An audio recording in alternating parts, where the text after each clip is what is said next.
Assalamualaikum warahmatullahi wabarakatuh. Halo anak-anakku semua, apa kabar kalian hari ini? Mudah-mudahan kalian selalu dalam keadaan sehat dan tetap semangat untuk belajar. Sebelumnya, perkenalkan dulu, saya Ibu Eva Dianasari, Guru Prakarya SMP Negeri 24 Surabaya. Pada mata pelajaran prakarya, ruang lingkup yang akan kita pelajari nanti meliputi 4 aspek. Aspek yang pertama yaitu kerajinan, yang kedua rekayasa, yang ketiga budidaya, dan yang keempat adalah pengolahan. Nah, pada semester kali ini kita akan mempelajari materi prakarya pada aspek kerajinan. Nah, untuk lebih jelasnya, mari kita simak video berikut ini. Kali ini kita akan belajar tentang kerajinan serat.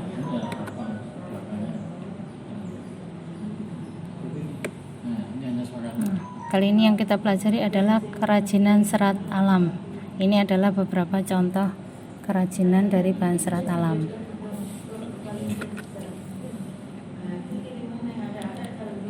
Pengertian kerajinan serat alam.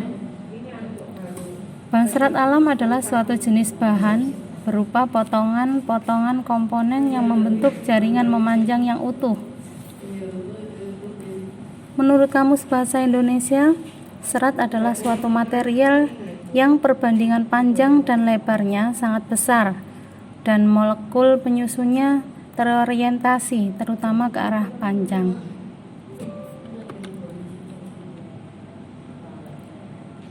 Jenis dan karakteristik bahan serat. Bahan serat alam berasal dari alam. Limbah serat alam mudah diurai dalam tanah. Bahan serat alam yang dimaksud adalah bahan organik yang tidak diolah kembali melalui proses dan penambahan bahan kimiawi sehingga keasliannya tetap terjaga dan diutamakan. Bahan serat alam dapat digolongkan menjadi 3 jenis, yaitu serat dari tumbuhan, serat dari hewan, dan serat dari mineral. Tapi dalam hal ini yang akan kita pelajari adalah pada bahan dari tumbuhan dan hewan saja. Mari kita pelajari. Yang pertama adalah serat dari tumbuhan.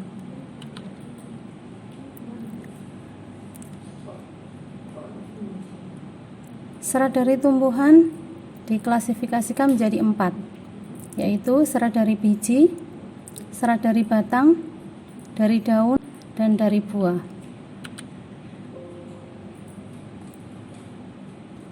Serat dari biji.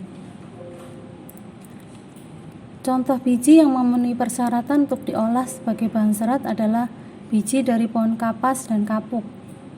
Tetapi pada saat ini kapas dan kapuk sudah jarang dipergunakan untuk bahan baku produk tekstil karena peminatnya sudah mulai berkurang. Kapas lebih banyak dipergunakan orang sebagai kosmetik dibanding untuk produk tekstil ataupun kerajinan lainnya. Serat dari batang. Setiap tumbuhan memiliki batang. Struktur batang yang dihasilkan tumbuhan tentunya tidak sama satu dengan yang lain. Jenis batang yang menghasilkan serat alam dapat berupa jenis batang yang berkambium ataupun tidak berkambium. Contohnya adalah batang pohon anggrek, melinjo, mahkota dewa, dan beringin. Nah, ini contoh serat dari batang.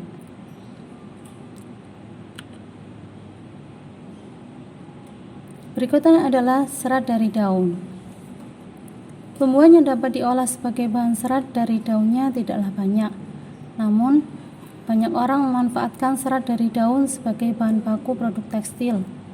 Contohnya adalah daun mendong, daun nanas, daun pandan berduri, daun enceng gondok, daun abaka, daun sisal, dan daun honeyqueen.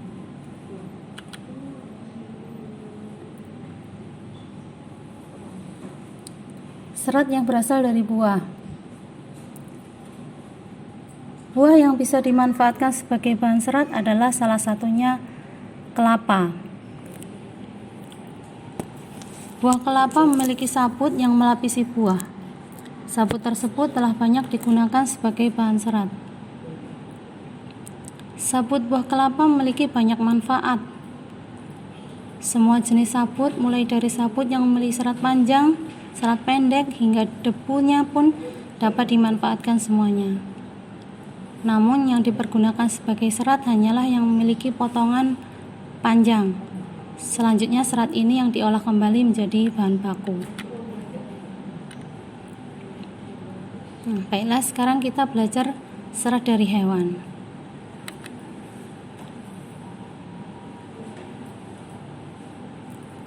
Serat dari hewan. Bagian hewan yang dimanfaatkan seratnya adalah bulu. Bulu hewan yang paling banyak diolah sebagai bahan baku serat produk tekstil diantaranya adalah stapel dan filamen. Nah, ini berikutnya kita jelaskan penggolongannya dari serat stapel dan dari filamen. Yang pertama adalah serat dari stapel. Stapel merupakan serat yang berbentuk rambut hewan yang disebut dengan wool. Contohnya dari domba, alpaka, unta, kasmir, mohair, kelinci, dan vicuna. Rambut hewan yang paling banyak digunakan adalah wool dari bulu domba.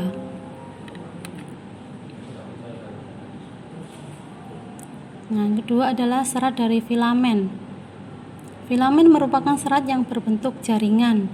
Contohnya adalah serat yang berasal dari larva ulat sutra yang digunakan untuk membentuk kepompong. Kepompong inilah yang merupakan serat lalu dipintal menjadi benang.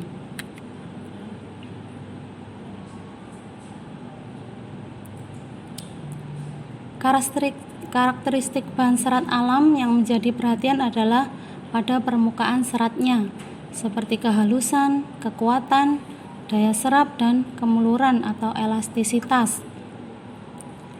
Bahan tekstil dari selulosa memiliki beberapa karakteristik seperti bahannya terasa dingin dan sedikit kaku, mudah kusut, mudah menyerap keringat, rentan terhadap jamur, dan mudah terbakar. Sementara ulat sutra memiliki ciri-ciri berkilau, sangat halus, lembut, tidak mudah kusut, kekuatannya tinggi, tahan terhadap sinar matahari, daya serapnya pun cukup tinggi, tidak mudah berjamur, tapi mudah terbakar. Jika terbakar maka berbau seperti rambut yang terbakar. Bekas pembakarannya berbentuk abu hitam, bulat, dan mudah dihancurkan. Serat wool mempunyai ciri-ciri agak kuat, tidak berkilau, keriting, kekenyalannya tinggi, elastisitas tinggi, dan merupakan penahan panas yang baik, tahan terhadap jamur dan bakteri. Nah, berdasarkan karakteristik tersebut, kita dapat melakukan perawatan pada bahan serat alam secara lebih maksimal. Hal ini dilakukan agar kualitas bahan serat tetap terjaga dan tahan lama. Demikian anak-anakku, sampai di sini dulu materi untuk hari ini. Semoga bermanfaat. Sampai ketemu lagi di video menarik lainnya. Salam.